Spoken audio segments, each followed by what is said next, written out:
Hello, this is Storytime with Aaron. I'm Aaron, and this is going to be an introductory video into the discussion videos that we're going to have ahead. A lot has happened since I posted my last videos. More spiritual awakenings, more incarnations have been shown to me. Here he comes. In general, I have a greater understanding of what is not only unfolding in front of me, but what is unfolding in front of all of you. So thank you for being here. In this video, I want to create more clarity, but also provide some validity. Just establish a stronger foundation of trust before we move forward. Everything that you're going to hear in these videos, we can assume we all already know.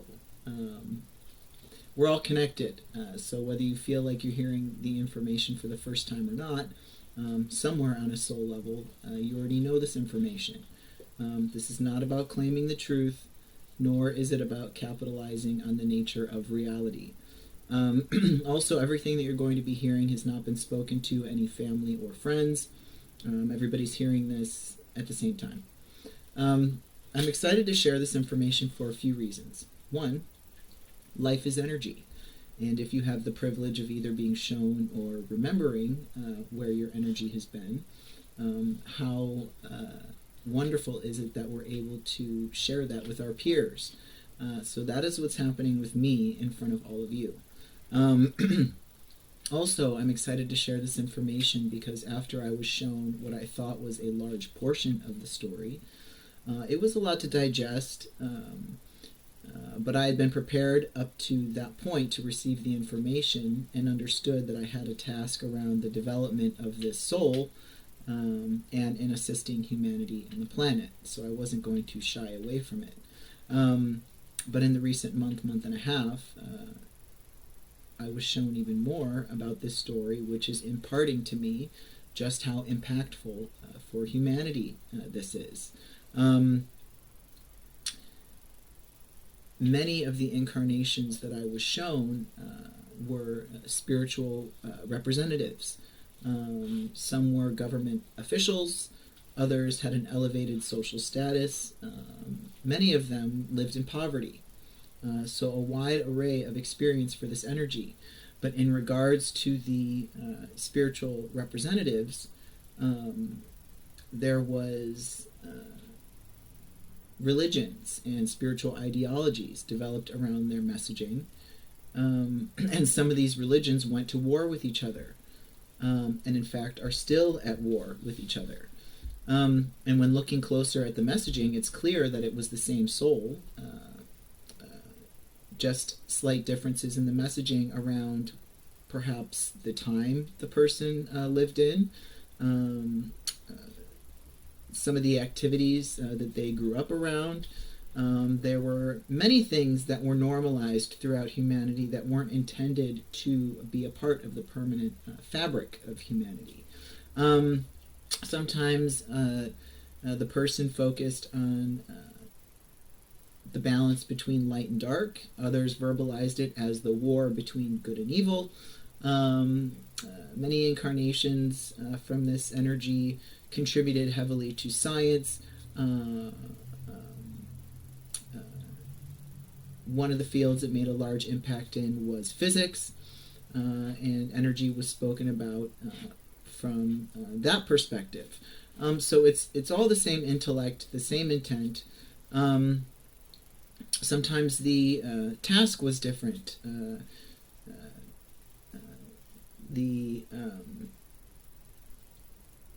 The soul, in combination with where it was guided to by source and cooperation and encouragement from spirit, had a certain task around humanity's evolution. Sometimes it was focused on the way human beings were behaving towards each other. Other times it was focused on reconnecting humanity with the creation spirit or source, and their own soul or higher self. Now, this is not about one person saying that they were all these people from history. We kind of have a saving grace in that. because this energy was present oftentimes in more than one person at the same time throughout history, and is in fact present in other people today as I'm speaking to you. But this brings me to the next reason why I'm excited to share this information, because it is a part of the development of this soul. What is happening with this physical form as Aaron is it is assisting this energy with its last major task before it ascends and goes through another full ascension process in a different star system. So let me explain. Now, I have not studied ascension. I have not studied any religion or spiritual ideology to the point where I could tell it to you front and back. This has all been just me awakening to what is unfolding before me through my own soul's intuition, guidance from spirit and from source, and now the planet. But we'll get into that in a minute.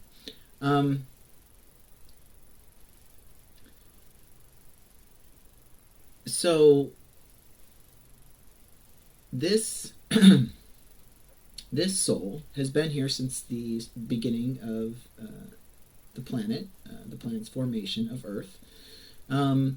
Has reincarnated as energetic entities to help facilitate the evolution of the planet and the balance between energies around the planet and the planet.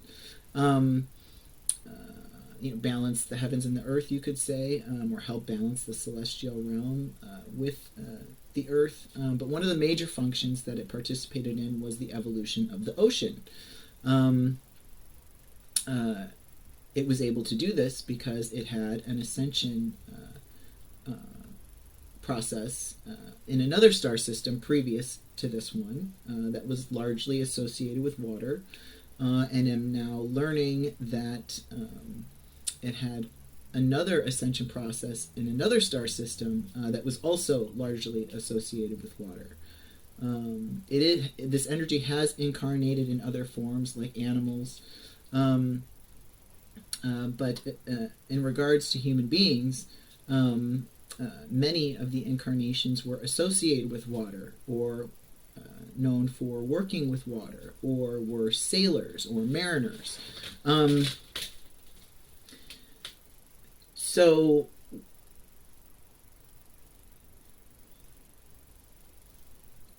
what my job is to... Now, I like to refer to this energy as the energy that resides in me, or the energy that I feel fortunate enough to be a part of, like many people throughout history. But the more that I was doing that, the more Spirit was imparting to me that my job and why I was created was to wake up to this energy's previous and current incarnations, to become one with my physical form energetically, so I can help humanity with this major course correction or realignment with Source, and be a representation of this energy's higher self in physical form. No pressure, right? And that sounds self-grandizing, but also, when I say that this is this energy's last incarnation before it goes on to another ascension process to further develop its energy, and help Source and do whatever it needs to do, I am not saying that this energy will never reincarnate again here on Earth.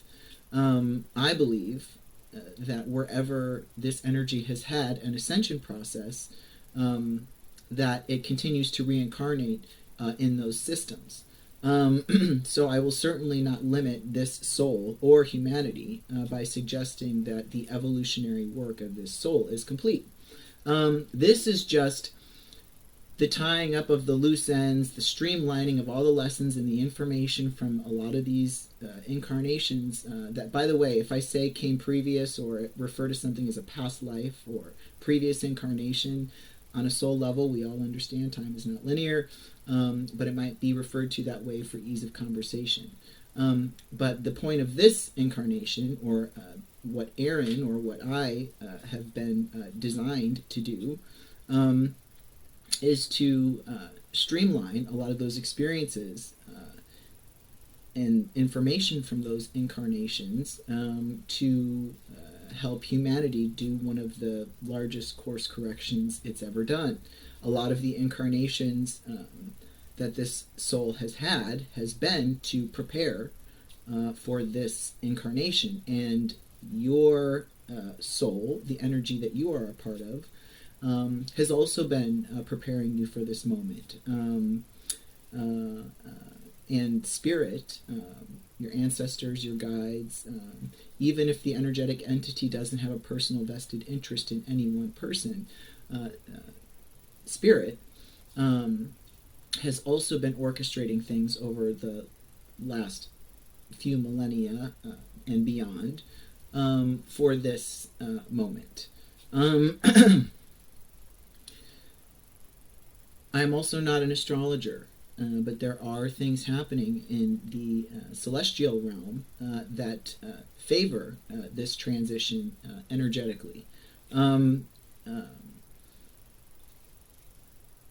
So, but this is why it's important to get all of these fields together to blend and alchemize science and spirituality, to get together astrophysics with astrology and things of this nature, so we can understand exactly where we are energetically. So,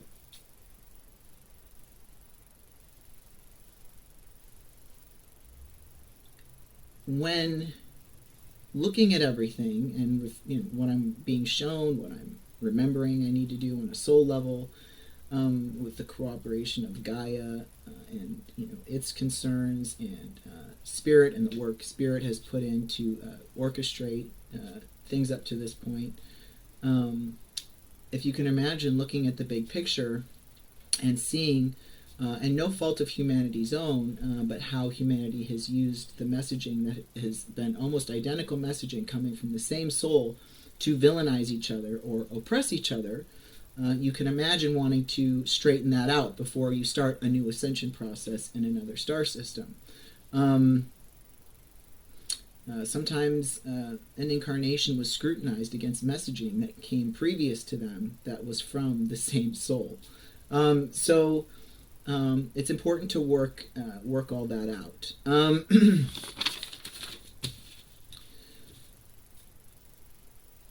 So, the elements that I'm going to be using in these discussion videos is my soul's inner knowing based off of experience from past lives, and I'll get into what I mean by that, with where I feel like Source has guided me as far as resolutions on these topics.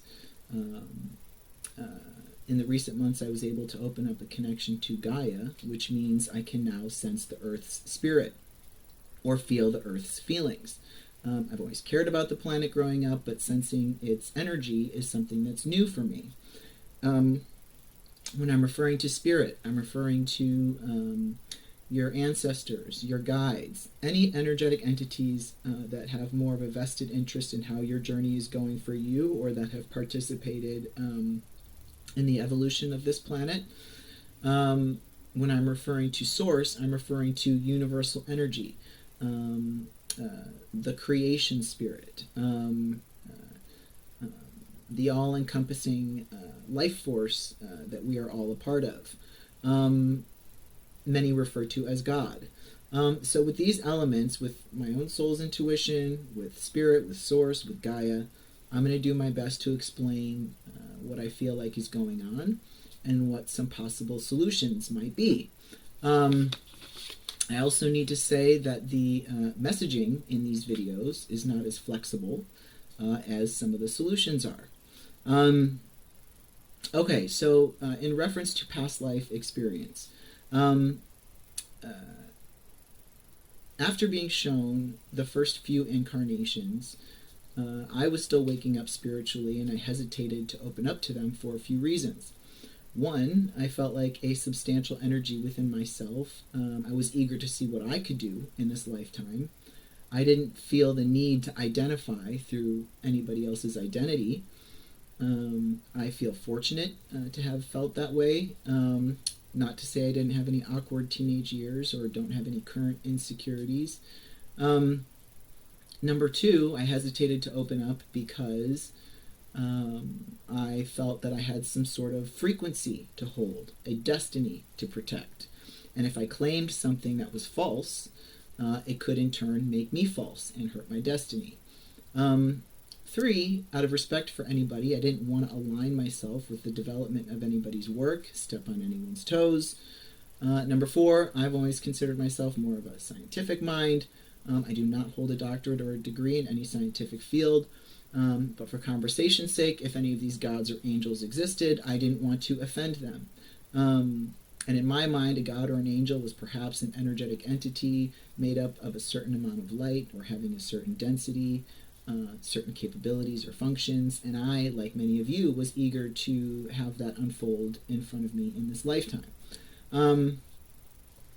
But as I started to turn away from the potentiality of these incarnations, I got the feeling that I would be hurting my destiny more than helping it. So I kind of had to do a turnaround on that. And when I opened the door slightly, it was like the floodgates opened. And how I experienced it was not sensing another presence or another soul. It was like what the energy that I was containing as Aaron started to find places it could expand into. And it added a little bit of a different kind of flavor to the energy, or to my energetic signature. It felt easier to carry what I was carrying as Aaron when I started expanding into these other incarnations.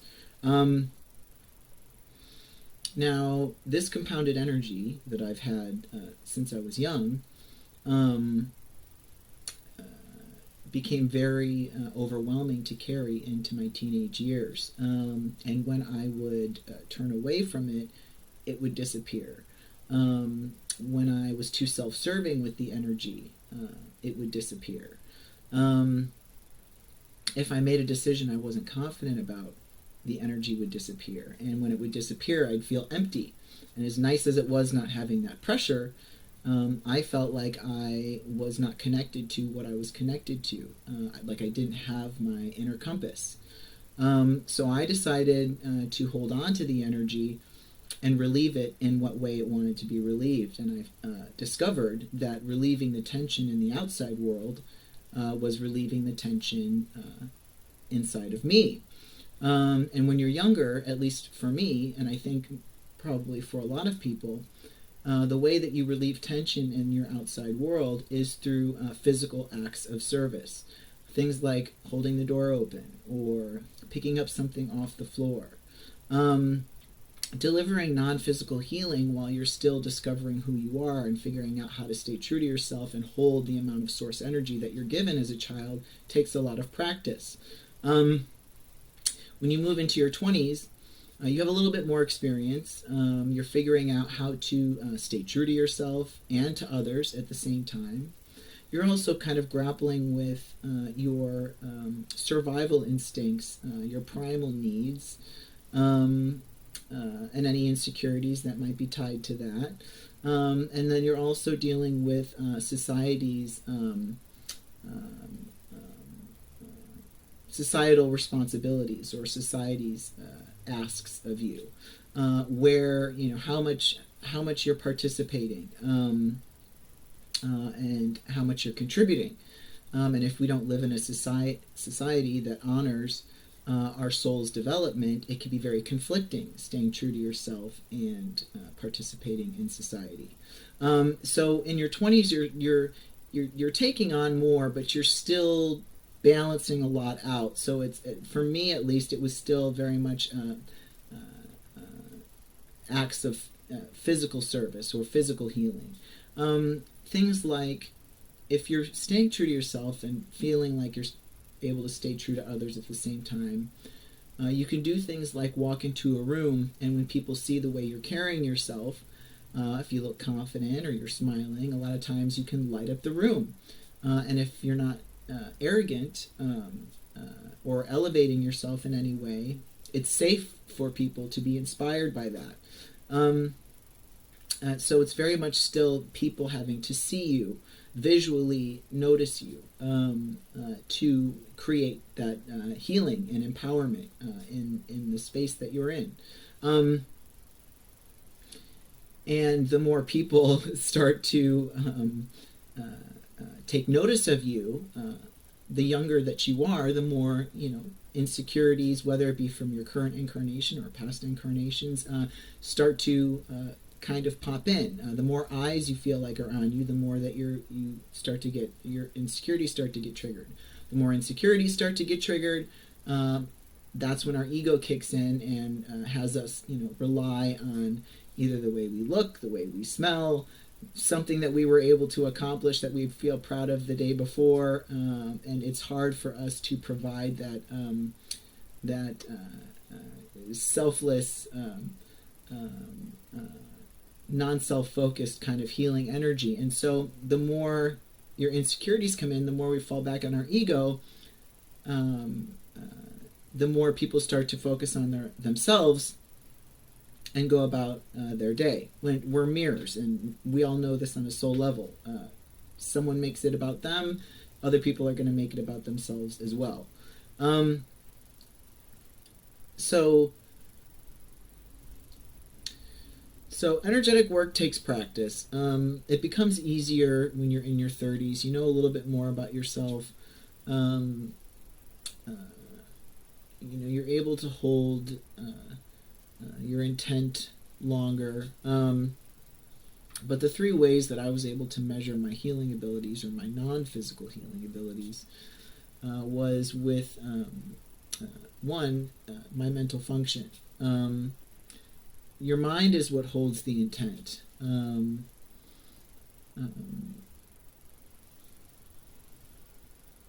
If you're standing in line with 3 to 5 people are starting to get anxious, and you want everyone to get through that moment, you create that intention within your mind. Your heart is what creates the healing energy. The longer that you're able to hold this intent, the more that your heart is able to build up that energy. Your spiritual body is what delivers the energy from your heart. It's the delivery system. You could refer to that as your auric field, your biofield. Now, I'm sure many of you can relate to this, but growing up, when I was younger, I was observing the world around me, and it seemed like more people were in survival mode with conflicting intent rather than helping each other. And the intentions were good with people. Maybe one person needed to get home to their kids, and the other person needed to get home to their kids.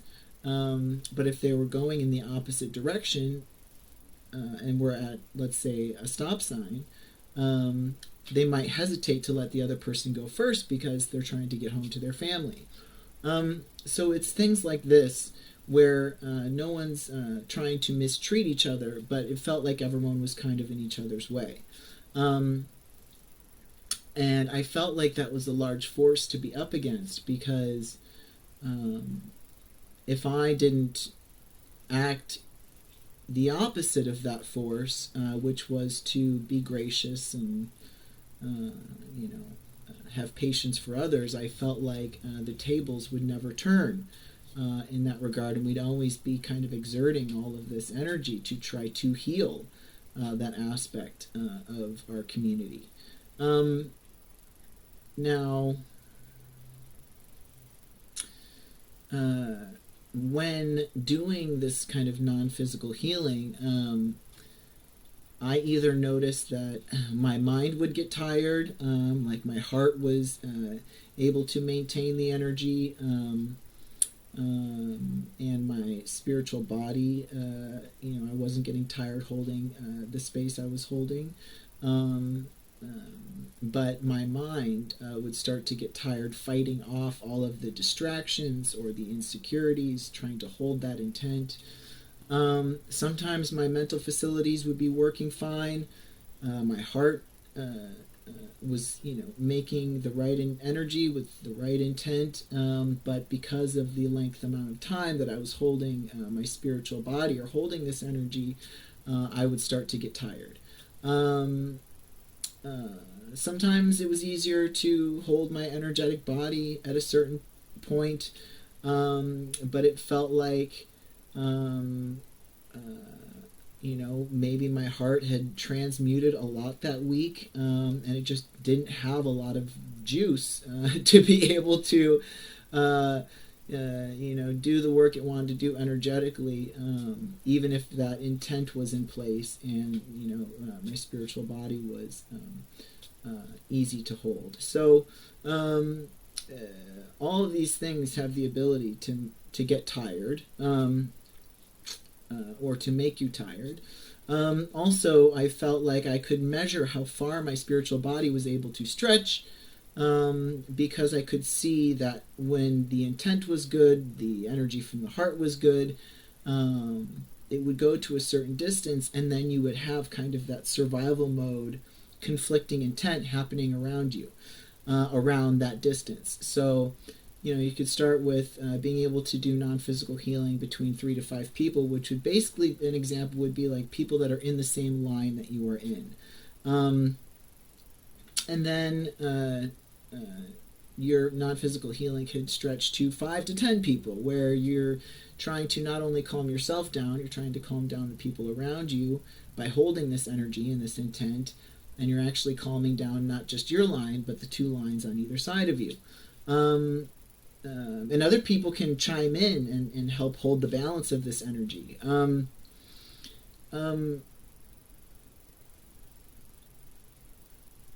So, and then outside of those 3 lines, you start seeing, the more kind of reactive energy and conflicting intents and things like this.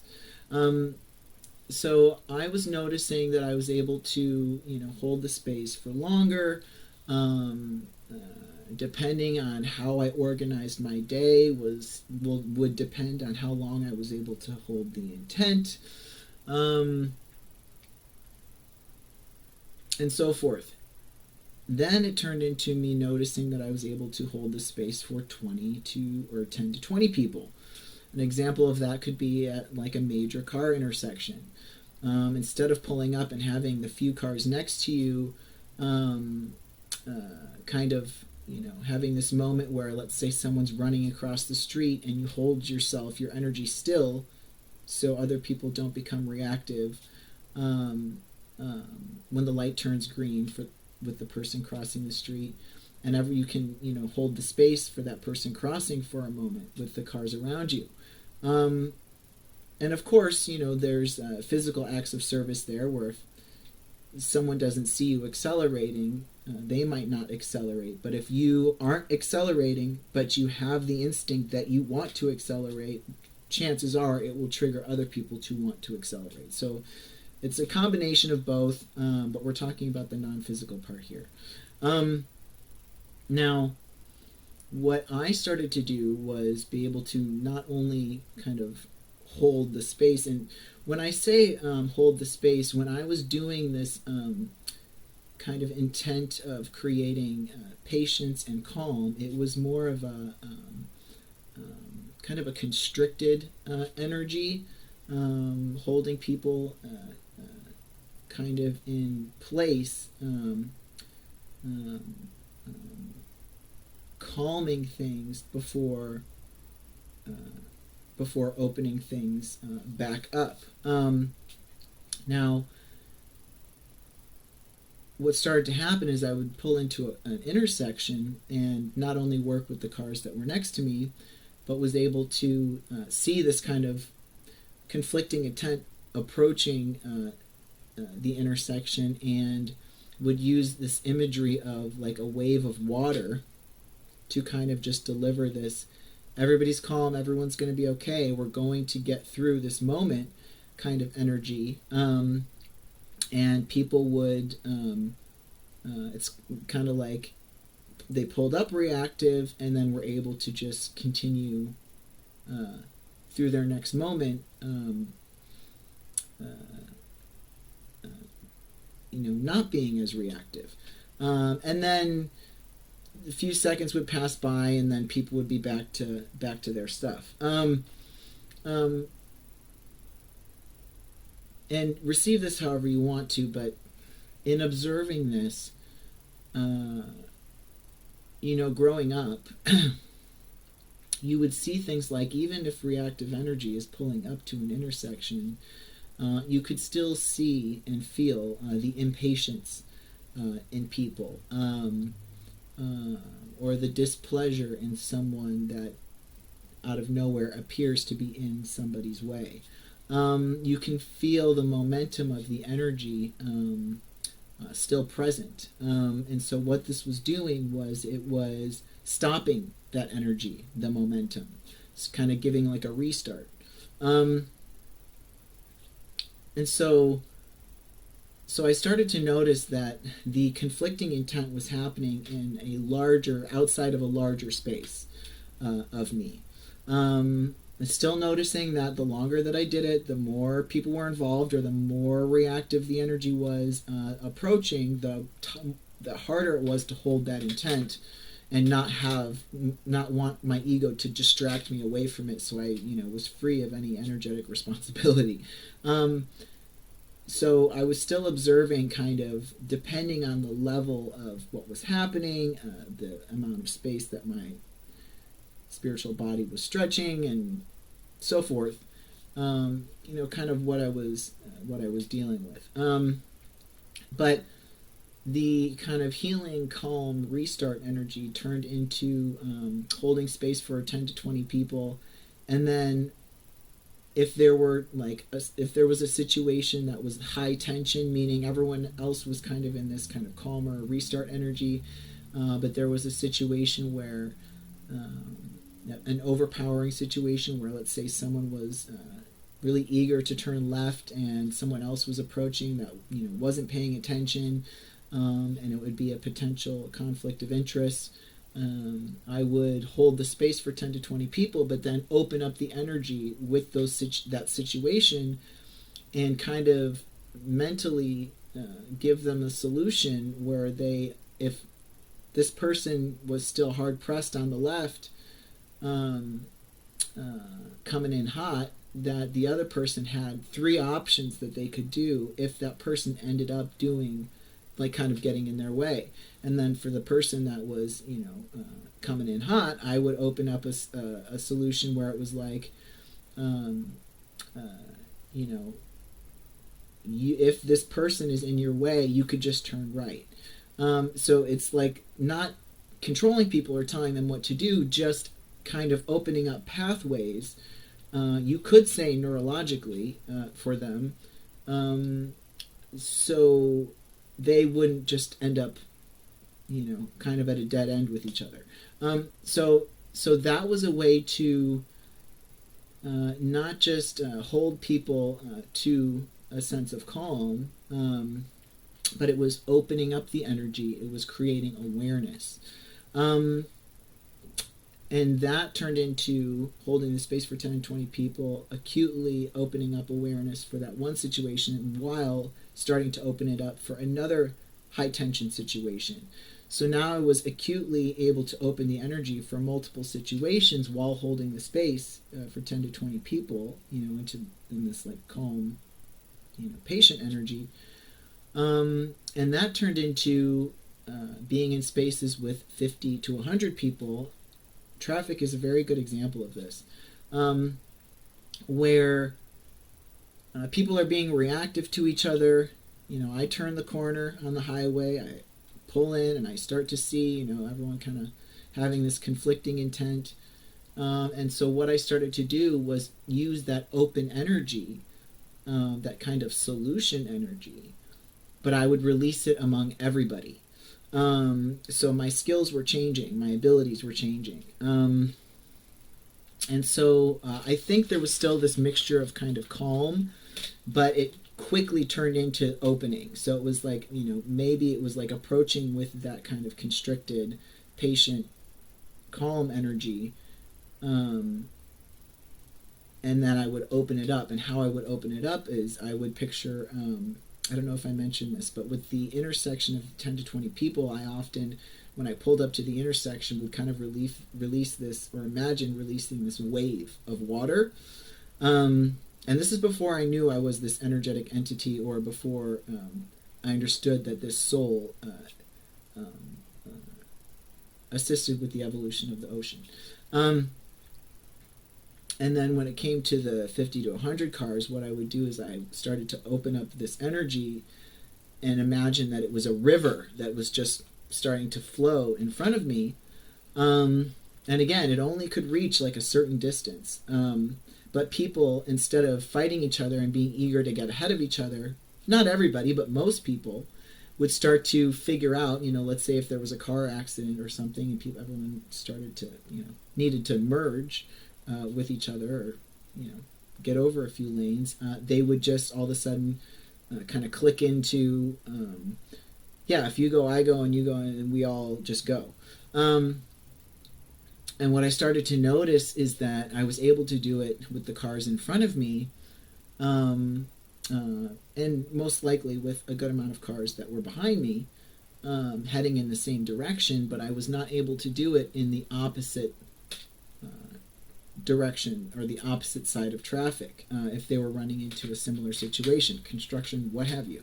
But what it took away my focus from the energy work that I was doing in the direction that I was moving.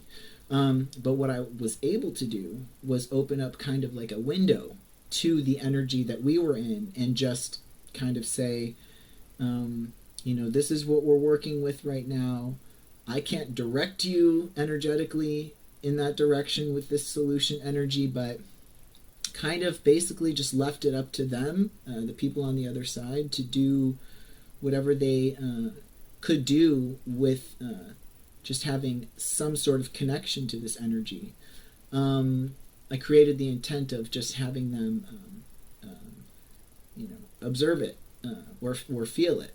And that opened up this way of trusting humanity to do what it needed to do for itself, if given the opportunity, to basically pay it forward with each other, and not having to, intently focus on that side of traffic, which also in turn left it up to spirit, because spirit is working with these people on the other side, no pun intended, to get them through their day and through that next moment. And so it was basically creating this foundation of trust between spirit and humanity, and just me and humanity.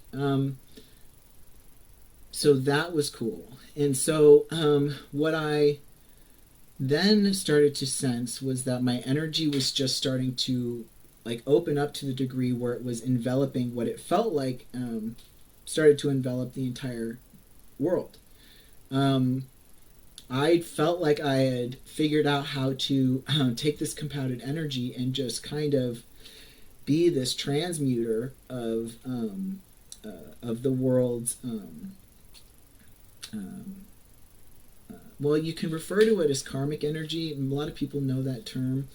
And karmic energy is basically just energy that's not in alignment with source or with the flow of things. And I like to refer to, and there's nothing wrong with the term karmic, it's perfectly suitable. I like to think of karmic energy as, and if it ain't broke, don't fix it type of thing. But I think of karmic energy as unhealed energy.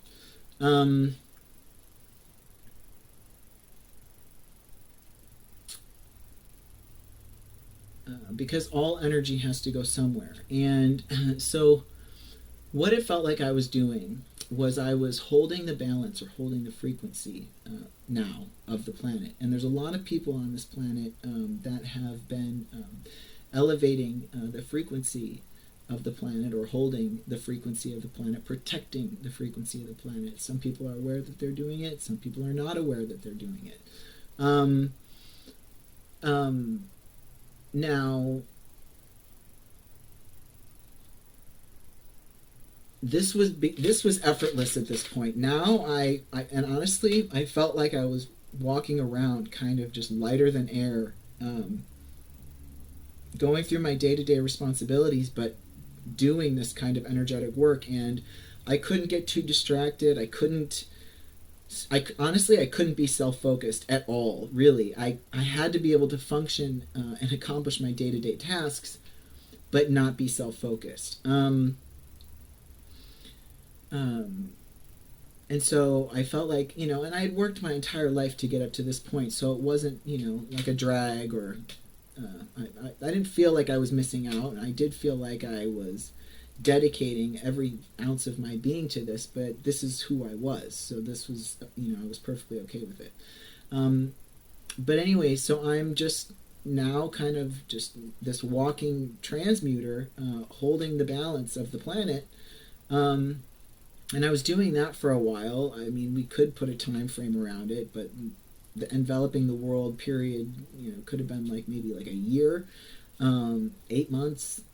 But then I felt this huge dump of energy come into me, and it was like Source was asking me to do one last final push. And I could feel the destiny approaching, or the next phase of the destiny approaching, or the shift of this energy. The energy was building, where it was like I knew we were headed towards something else that was going to be happening.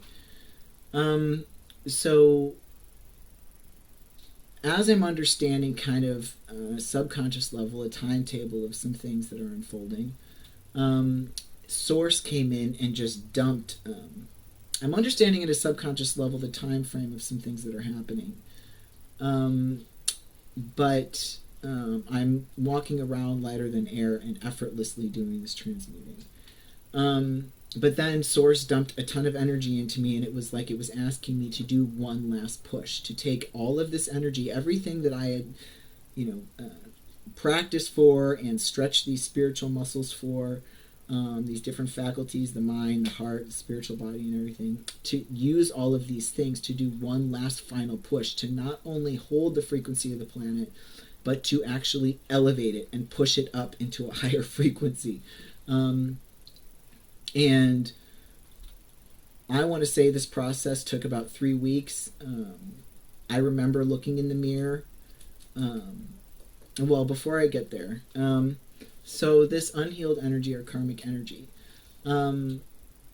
people might ask, or what comes to mind is, did you feel like when you were pushing the world into a higher frequency that you were fighting against any of these karmic forces? And I want to say yes, but I don't view karmic energy or unhealed energy as evil. Some people might want to verbalize it's like, spiritual battle between the light and the dark, kind of a thing. I didn't view it like that. I understood that naturally, when you are starting to take up more space with this higher frequency, there's going to be less space for the lower frequencies, which means they're going to scramble around and try to find somewhere that they can fit, and in essence start their healing. And so it's going to be louder. It's what you're going to see on the news. It's what's going to be in your face. Because people might say, well, look at what's going on with the world right now. How is there peace being, created on Earth? And what I can say is that what was unfolding in front of me was kind of like a last hurrah, a last kind of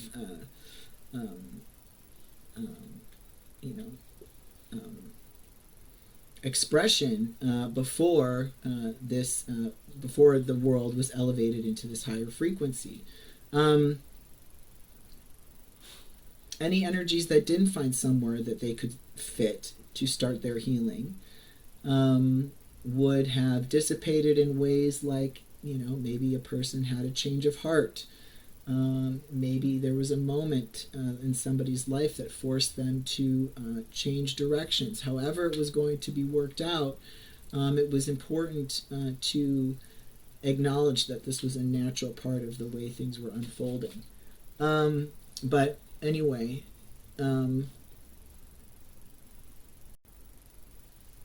okay. So this process of lifting, using every ounce of energy that I had to lift the world into a higher frequency, took about 3 weeks. And I remember looking in the mirror and being like, you look like absolute, you guys know the word, but we can say crud. And feeling like I literally had nothing left in me. Like I used up every ounce of energy that I had to do this one last final push.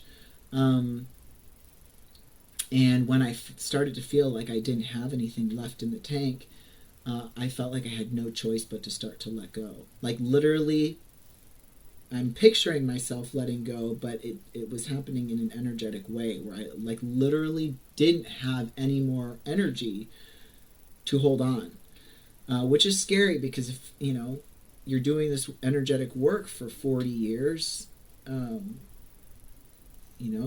thoughts were going through my mind like, am I going to fail? Am I letting the earth down? Am I like what?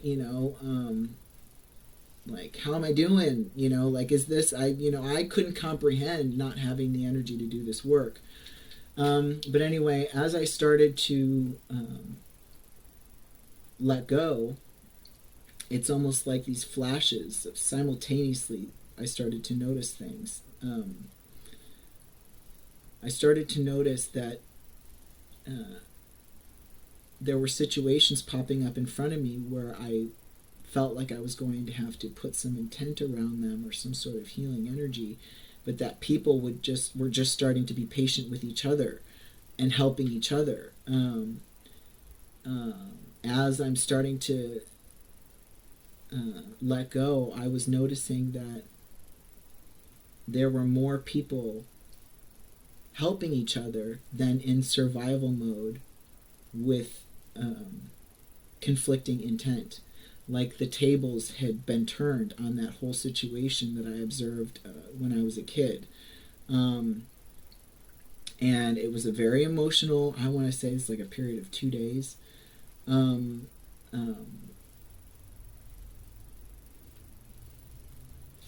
More intensely one day, but this was, I was getting really, really tired.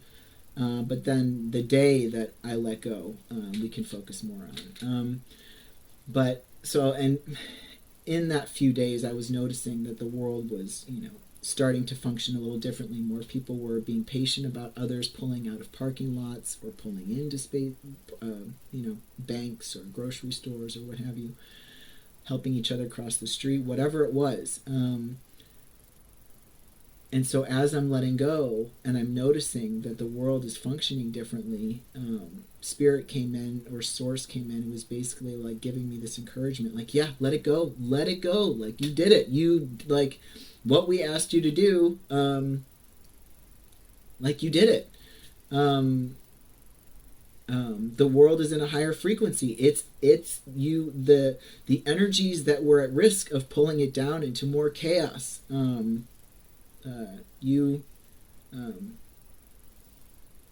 It's I want to say floating, but it's like now the earth is, it's okay now. It's in a higher frequency. And so when Source was saying it's okay, you can let go, I just remember, first of all, like feeling like for the first time in my life that I could actually like just rest and not be doing anything energetically. And I remember the day very specifically. I went home, went on my couch and sat down and was like, I was exhausted. I was emotional. And not emotional in the sense, and there's nothing wrong with crying. I wasn't emotional in the sense of like crying or anything, but it was like emotional in the sense that like I felt like I could literally let go of all of my feelings. Anything that like all the things that I cared so deeply about. It's not that I stopped caring, but it was like I stopped carrying this load. And it was emotional in a sense where I felt like free. I felt um, um, uh, that I could rest for the first time in my life. And even though I had jobs and I had had days off at those jobs growing up, I had never really had a day off. Um, um, and so, yeah, so that was a big day for me because I was like, oh my gosh, do you hear that? Like, it's quiet. Like, it was like, there was nothing vibrating within me. Everything was just still. It was quiet. Now I'm getting emotional right now thinking about it, because I'm back to this energetic work, but it's different. There's different phases that this has gone through. So I went home, and that's why people that are worried about the state of the world, I just want to say. I can tell you without a shadow of a doubt that we're going to be okay. That the energetic work has been done with the help of many other people trying to hold the balance of the frequency of the planet. That we did accomplish what we needed to accomplish. There are some loose ends that we need to tie up, some things that we need to heal. Because of this last kind of cry or this last expression. But that we have prepared things energetically to move forward towards a state of peace. So we can take comfort in that. So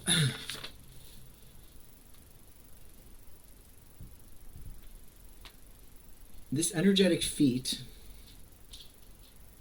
that was accomplished is, raising the frequency of the planet, enveloping my energy around the world, and all of this,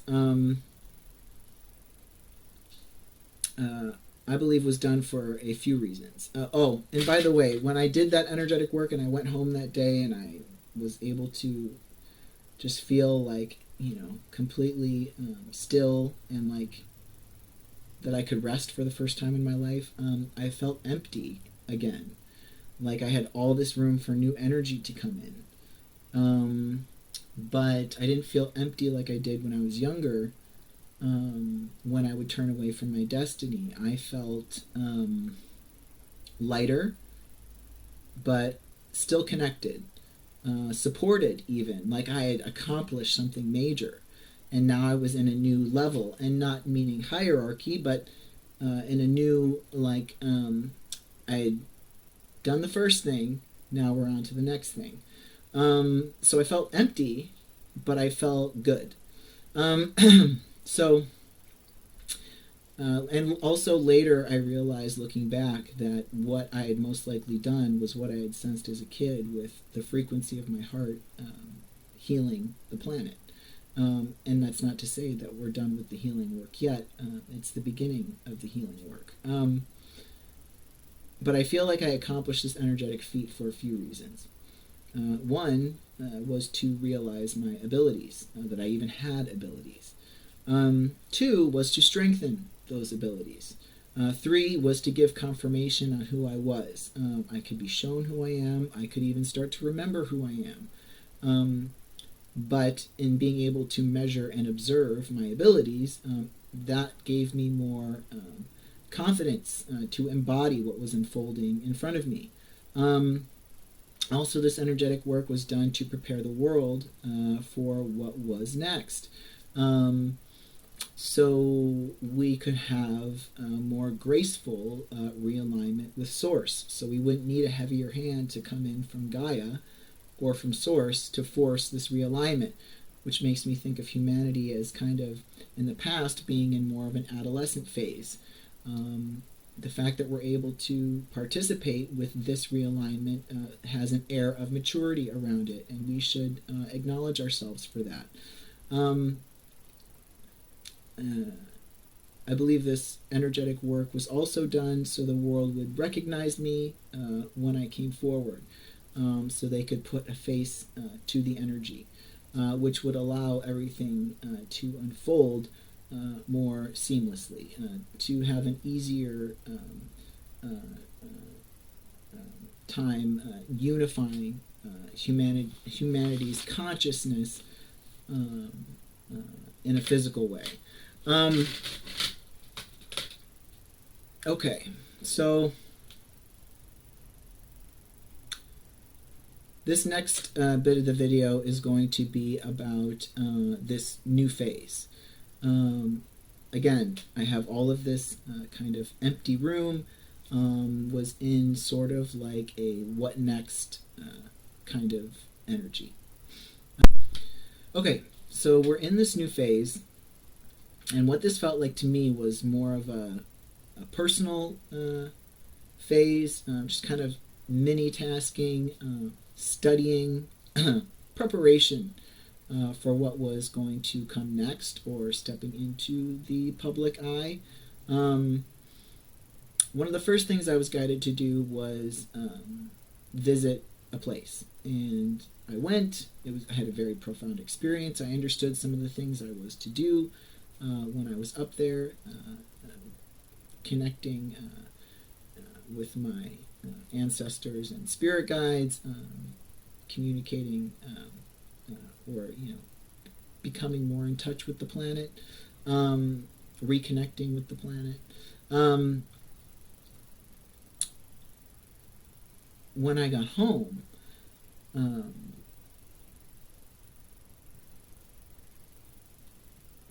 I discovered that where I was asked to go is considered to be the root chakra of the earth. And intuitively realized that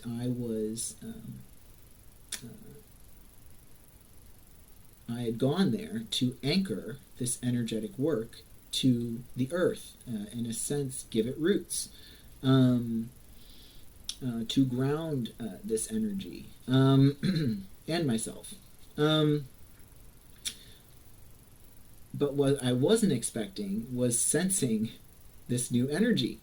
So again, I'm back home, I'm on my couch, super tired, but still, empty, have all this room for new energy. Kind of, feeling through my experience that I just had being there. And I start feeling like I'm getting a hug. And now I had been familiar throughout my life what it was like to be connected to Source. I understood kind of how it felt when I was connecting to my ancestors or my guides or different energetic entities.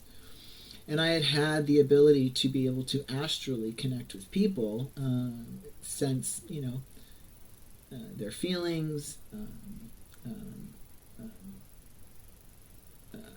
and more specifically in my later years, or more recent years, could sense, if that person was sitting, if they were reading a book. I could physically sense their shoulders or their legs, or just what position their body might be in. And so all of these different energies have personalities.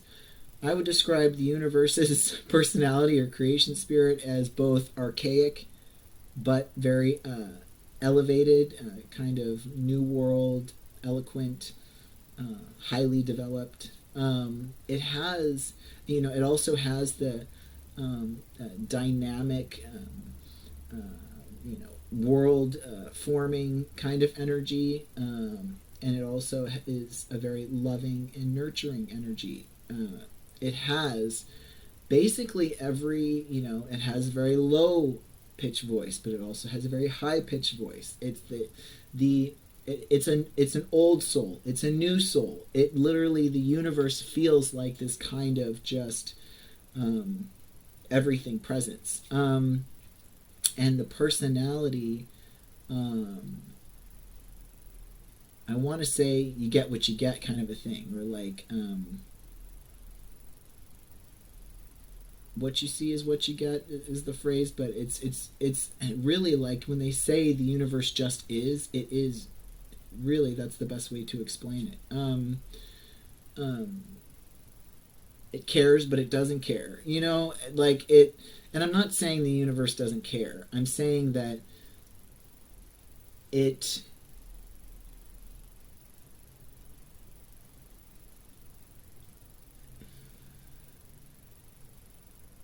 is the smartest energy you will ever be around.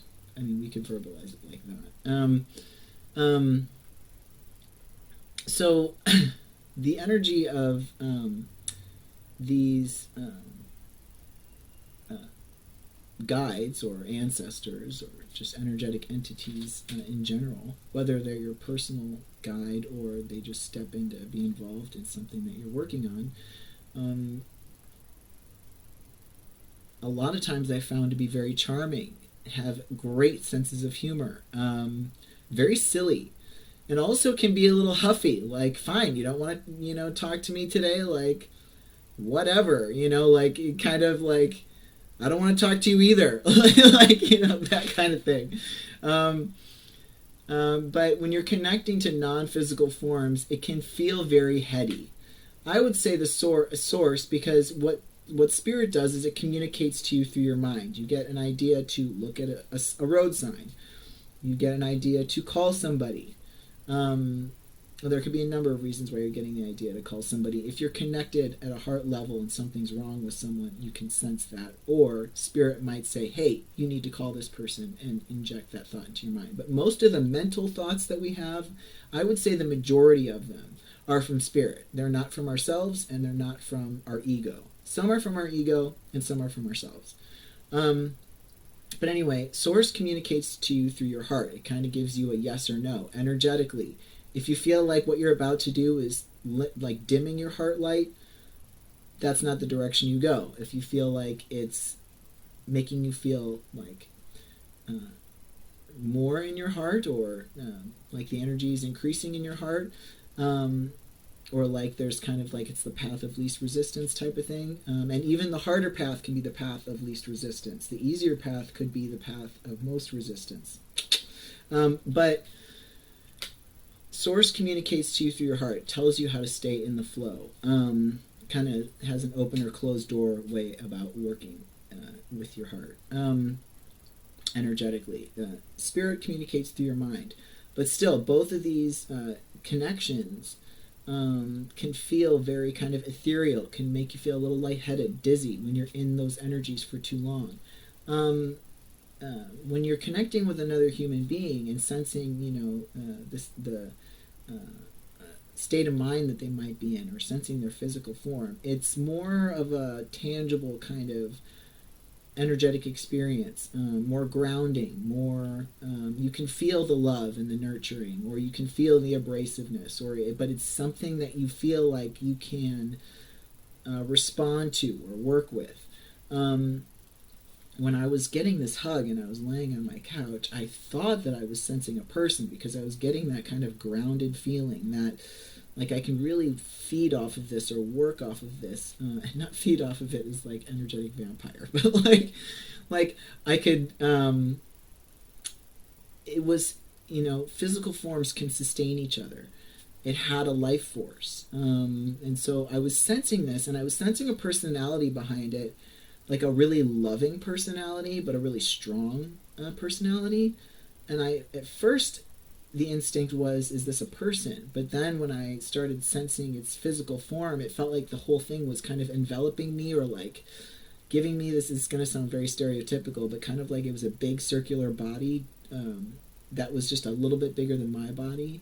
It was a big energy, but it wasn't like as big as the earth kind of energy, and I was like this little thing, and it was giving me a hug in that sense. It was almost like it kind of shrank down and was giving me this kind of circular, I'm gonna just like cradle you and encompass you and just my body. And it was giving me this like hug. It's like laying underground in a cave in the dark, like a mud hut or something, and feeling like you're just getting like this nurturing stillness.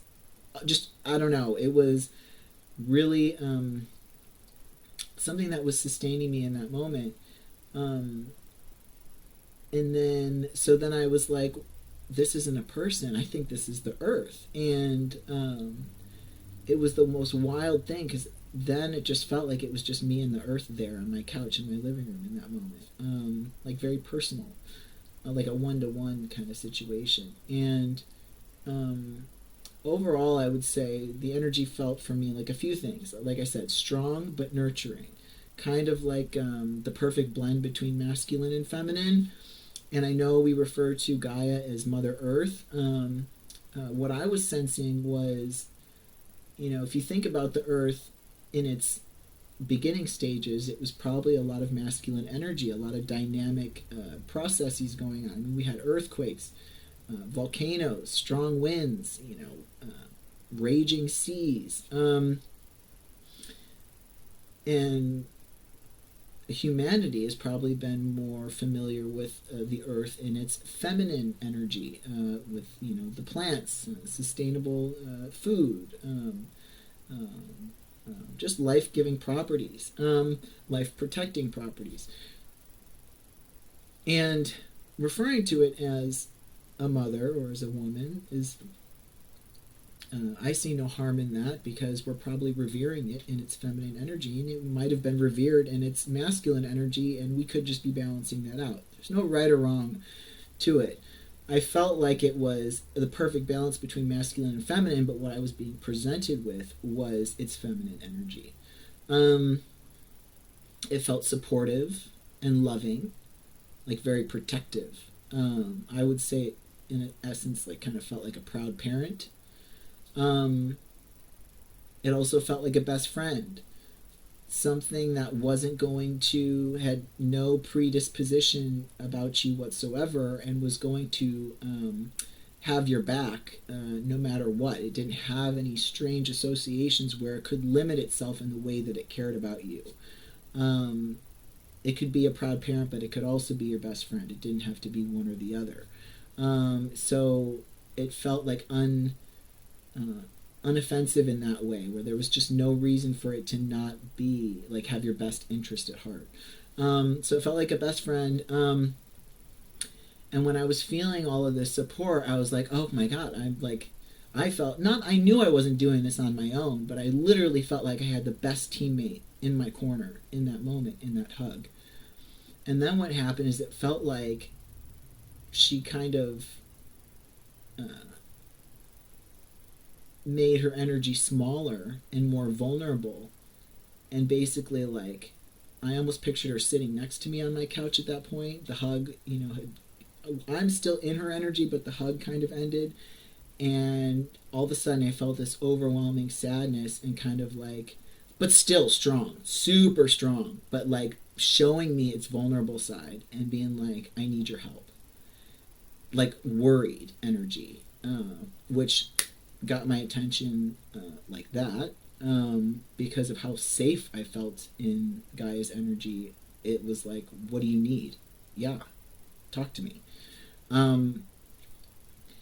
What I started to see in my mind's eye was like an adult bear, an adult fox. They were wandering around, lost, confused, hungry, just not understanding really what was happening,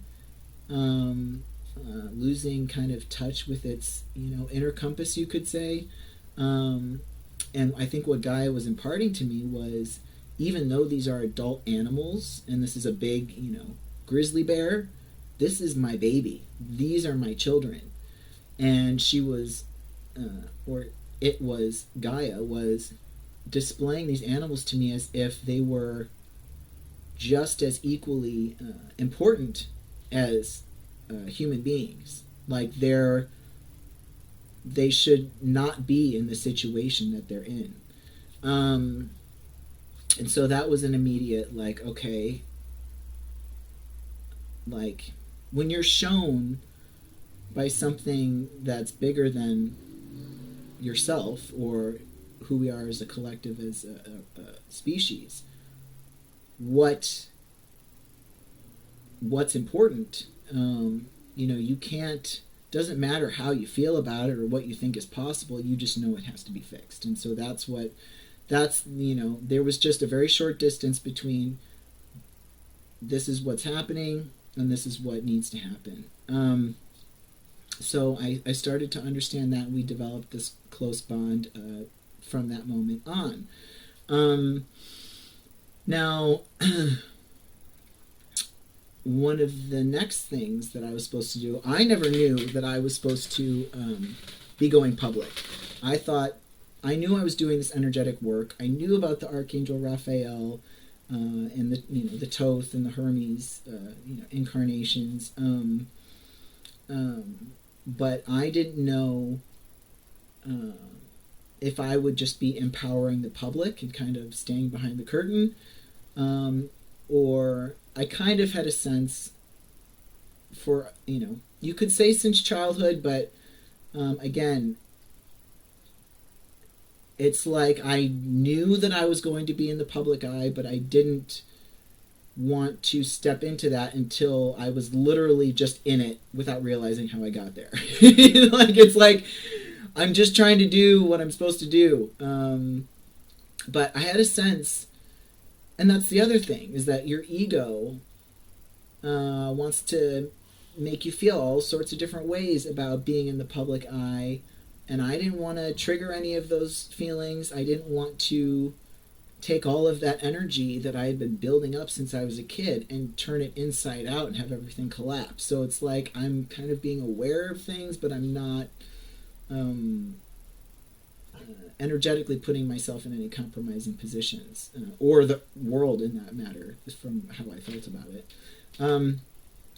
But anyway, so I opened up this connection to Gaia, and I started to get these signs and messages from Spirit.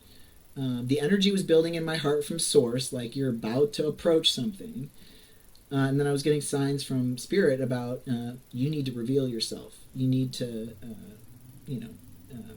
speak, share your story, etc. Deliver a message is basically a message of healing. Was basically you need to reveal who you are and deliver a message of healing. And so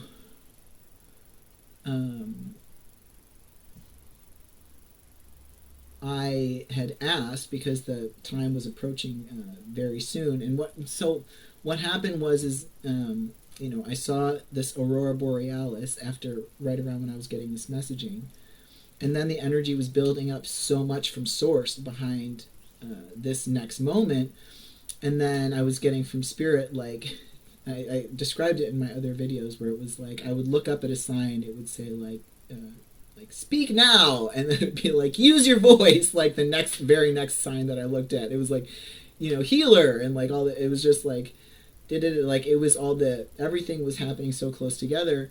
But at this point I was also getting messages from Gaia around when I was getting messages from my guides, they would have me look at something, and then I would I would know, or they would deliver the reason why I was looking at whatever I was looking at, where that was supposed to take me, or what I was supposed to understand from that. Sometimes it would just be my intuition. It wouldn't be coming from a spirit guide. I would just run across something, and my intuition would say, oh, this is what you can do with this, or it would trigger some sort of instinctual response. But now with Gaia in play, I started to notice things like I looked at a magazine cover, and I got this like strong surge of energy from Gaia. I felt like it was Gaia's energy that was present, not my own intuition and not Spirit. So in working with Spirit and Gaia, I was, and then being directed ultimately by Source, I was understanding what the messaging needed to be. And then because the energy was building up so much, I asked Spirit what day I was to release this, reveal myself or release this message, and it gave me a date, which was, I believe, 5 days from when I had asked. So I said, okay, and did it. And posted it on Instagram, and my Instagram will most likely be attached to these videos. But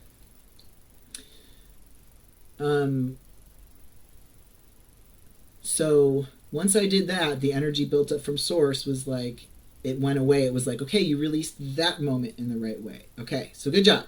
You went to this. You went to this place. You anchored your energetic work to the planet. You opened up your connection to Gaia. You've revealed yourself and released the energy now for this next phase of stepping into the public eye. And also all that energetic work I was doing, in revealing myself, I gave it that signature of this is why this is happening. This is the tool that's going to be used to move forward with everything, kind of thing. It gave it that kind of stamp or that momentum that it needed in order to fulfill itself. But anyway, so again, this is a new phase. So we've done task 1, we've done task 2. I still had all of this room for new energy to come in. And so at that point, what Spirit decided to do, which was probably the plan the entire time, but was show me my incarnations, or the incarnations of this energy, back to back, rapidly. Also, without carrying that compounded energy, it was like I had opened up different parts of my abilities, or my soul connected through my physical form, to be able to communicate at a higher speed, more directly with Spirit. So when I was shown these incarnations, I didn't need too much effort to figure out why I was seeing something. I just understood what to look at, why I was looking at it, where to go next. Now, some of these incarnations, also, I don't think I would have had the room to integrate all of this information when I was doing all that compounded energy work. But yes, the load could have been easier to carry if I opened up to all these other incarnations while I was doing that compounded energy work, but I wouldn't have been able to have the capacity to hold that information from my higher self to realize all of these other incarnations while I was holding that much energy, doing this energetic work. But anyway, so some of the incarnations were obvious. They had a lot of the same parts to them, same synchronicities. The breadcrumb trail was more obvious. Some of the incarnations were not obvious. The not obvious ones I would set aside because I didn't want to be reckless and just say, oh yeah, this person too, But then when I would set it aside, it was like a week later or 2 weeks later, that name would be put in front of me again. It's like, you gotta look at this. Like, I'm like, okay. But anyway, so now I'm at the point where it doesn't necessarily need all of the obvious synchronicities for me to go, oh, that's why I'm seeing this. Or, okay, I just noticed that. Now I notice this, and putting those two words together, or understanding that one of them could be a last name and the other one could be part of an event, wording in part of an event or something. Like, my mind will tell me this is what this is and that is what that is, and I'll ignore all the other signs in between, or not signs like they're signs for me to see, but like ignore. I developed the ability to understand that I was looking at something I needed to look into without needing any obvious synchronicities around it. But at this point, I was still learning. So when I was with the obvious incarnations, or the more obvious incarnations, Um, since my body understood how to open up to the first few incarnations, um, it was doing it more effortlessly with these obvious incarnations because, of course, I was open to it because they were more obvious. So, what would happen is when I would open up to an obvious incarnation, I could sense what it was like to be that person in that time. Um, and again, my soul was finding other spaces that it fit into. It was like integrating, not adopting a new energy.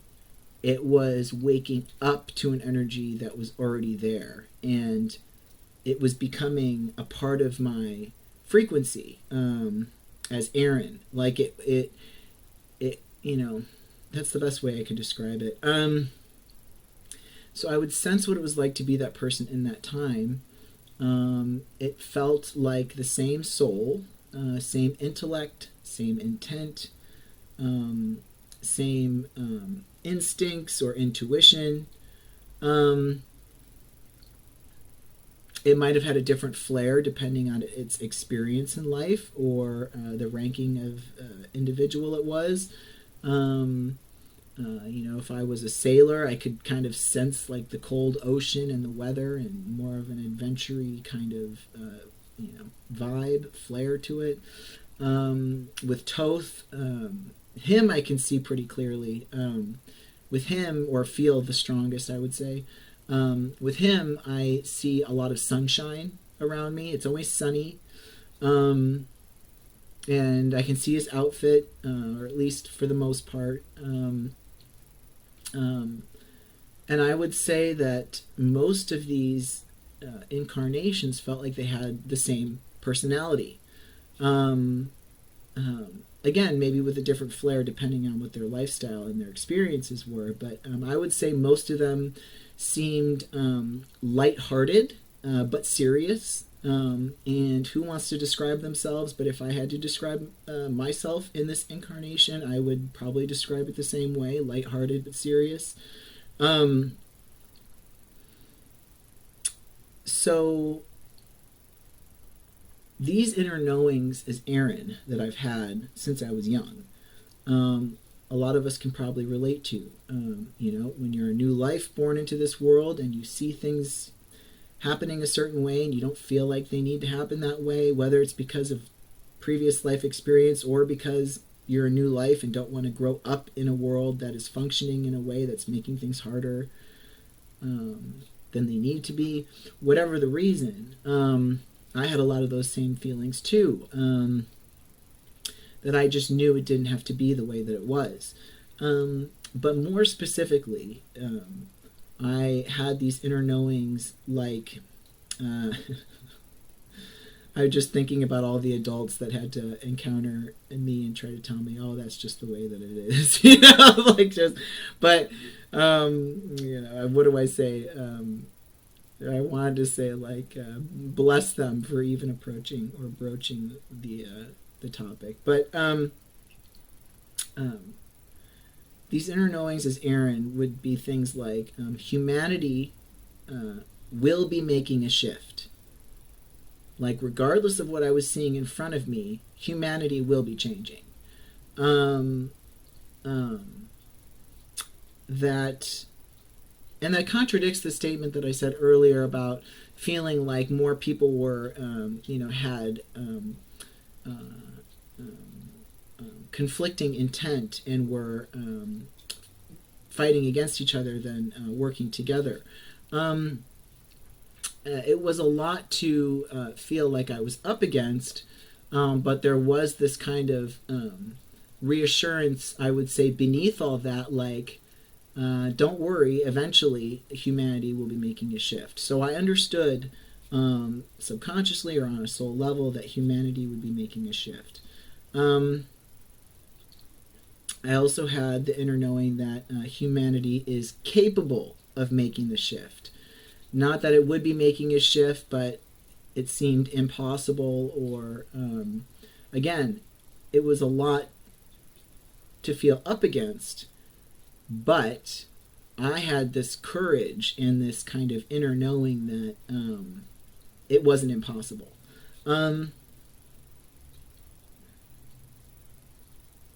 Also, I had an inner knowing that I would be helping humanity in a major way, facilitating this shift.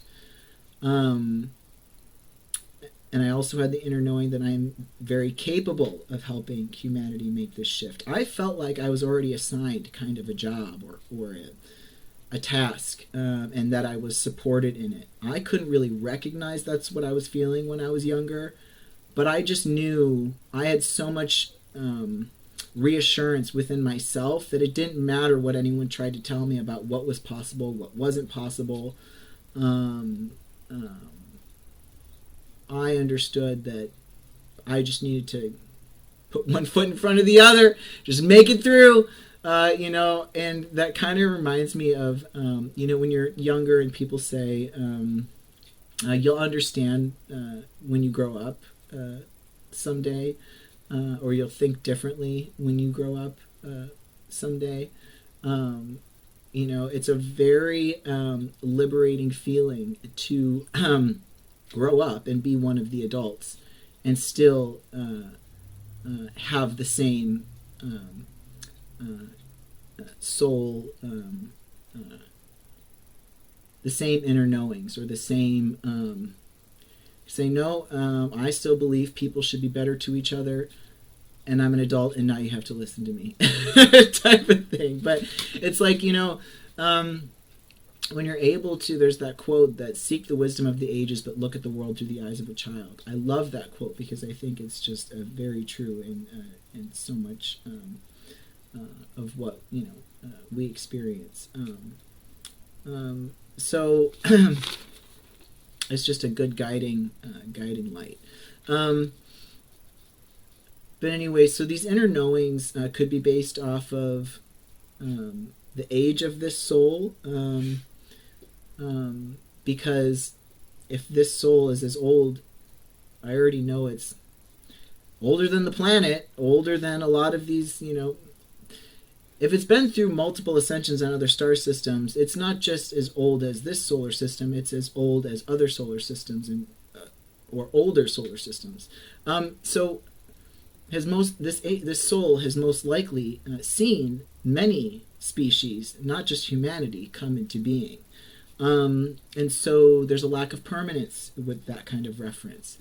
But, this soul could also have these inner knowings based off of experiences it's had in its human incarnations. We know that Thoth had to start over with, Atlantis and Egypt, and that Noah had to start over and rebuild after the flood, from what we know. Now, those experiences most definitely support understanding that humanity can rebuild and make a shift.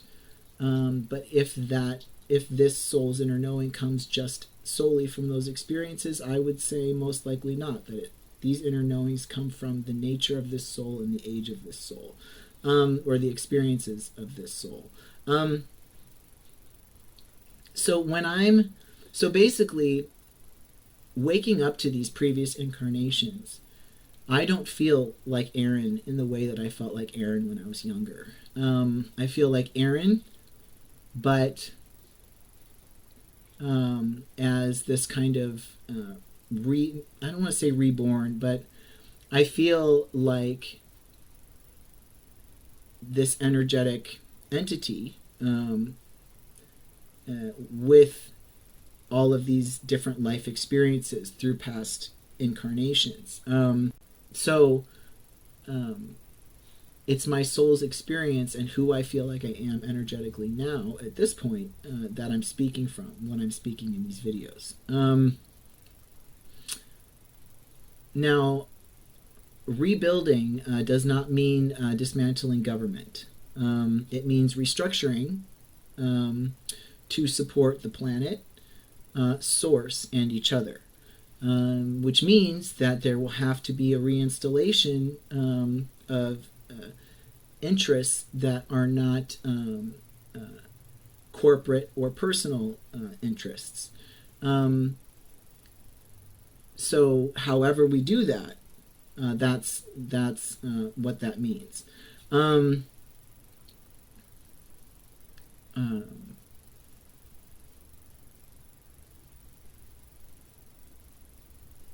we all get a fresh start here. So regardless of where anyone has been tied into, um, if they have the experience to get us over this hump, and they are on board and understand that they are, that this is not about uh, corporate interests anymore, and this is not about personal interests anymore, and there is no hidden intent, and that person wants to contribute what they know in a helpful way, without loyalties to, again, any hidden interests or loyalties to any corporations.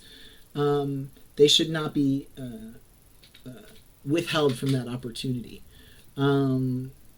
This is about peace. This is not about, and this is about forgiveness. This is not about fear. So we all have the opportunity to do the right thing, and any sort of corporation that's in an unhealed way, functioning against the needs of the planet and source, anyone tied to that corporation should be supported in its realignment. This isn't to demonize, and this isn't to reject. This is to help us all make the shift. We will also be restructuring the concept of money. Whether you have a lot of money or a little bit of money, the way we currently have our reward system hinders the development of humanity. Now, competition is a strong motivator for innovation.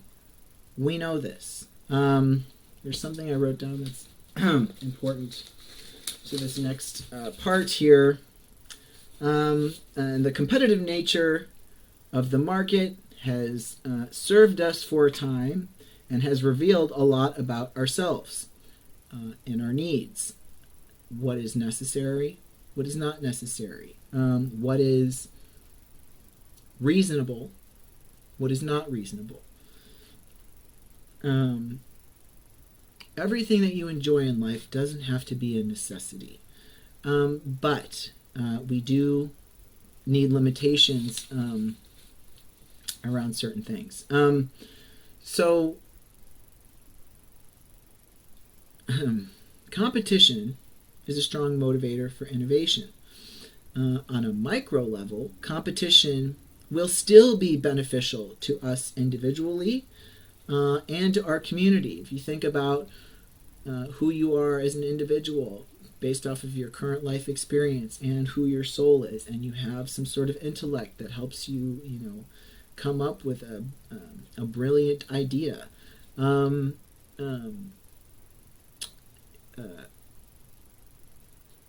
Working by yourself and comparing ideas to others, or being motivated through comparing ideas to others, is still beneficial to find the most efficient solution. But once an idea is developed to a certain point, on a macro level, competition should be changed into community, which means the more people, the more intellect you get involved around an idea, the stronger that solution becomes, and the more efficient that solution becomes. So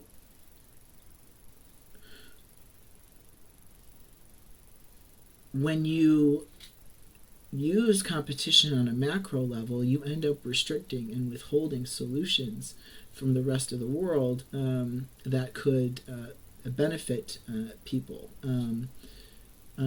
That doesn't mean that we don't need to market or field test some of these creations to see which one might work out better. But it shouldn't be about selling to the highest bidder, withholding, and then selling to the highest bidder. There needs to be a reward system created so people are there's an incentive to share what they've come up with.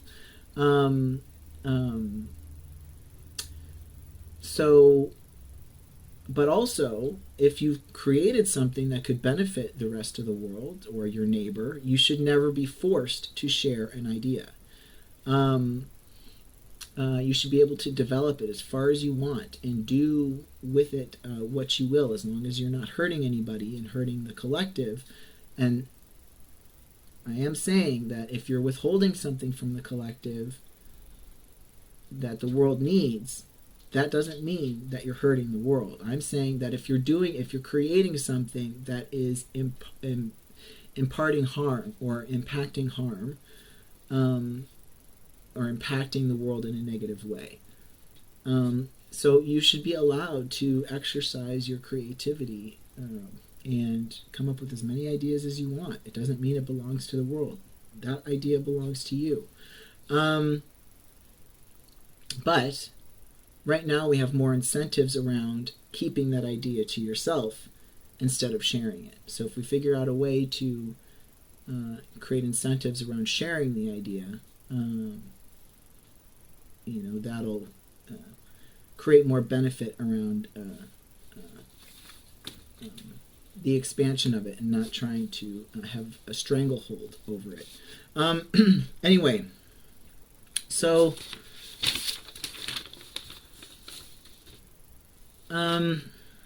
if what works is more widely available, it will benefit all of us a lot more. This new system also has to, like I said, limit us in the sense where it regulates production. We do not have an endless amount of resources on the planet. And how much something is produced and what it is made of is something we should be conscientious of. So this isn't just about, having a free-for-all anymore. This is about accountability, responsibility. We need a marketplace that works in favor of everything on the planet. This might seem challenging to some, but on the American dollar bill, it says, "In God we trust," and it's time to start walking that walk. I think we can all agree that there is no long game in the current state that we are in regards to our reward system or money system and everything else.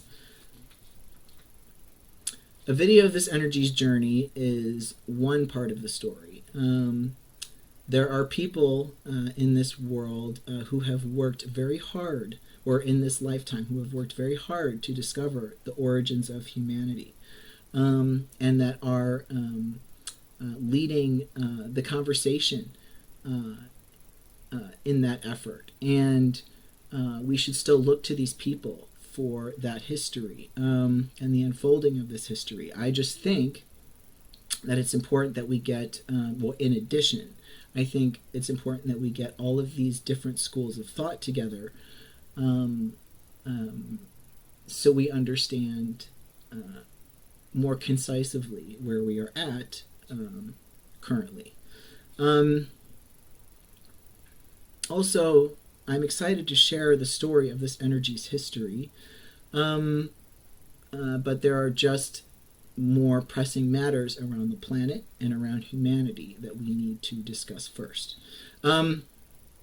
It will be natural for people to predispose this messaging by aligning it with existing social and economic constructs, but the work is untranslatable to just any one person. Which is why there is hope in it. This endeavor is to put us back into alignment with Source and the planet, to liberate us from fear and self-limiting beliefs, to give us the courage to follow our intuition and fulfill our soul's calling. The more counterintuitively we function, the more healing we're going to need. If we can figure out how to return to our intuition, our higher self, and to be in alignment with Source, we are going to have an easier time, a better time, a more prosperous time as a species. And in turn, we'll be helping the planet and be helping Source in its evolution. I appreciate all of you being here. I look forward to the work ahead.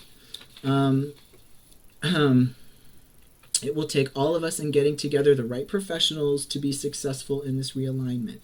It's going to be a lot of think tanks going on.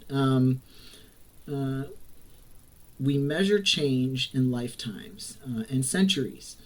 We have a tendency to limit ourselves and think, well, we can only change so much in X amount of years because of the lifespan of a human being.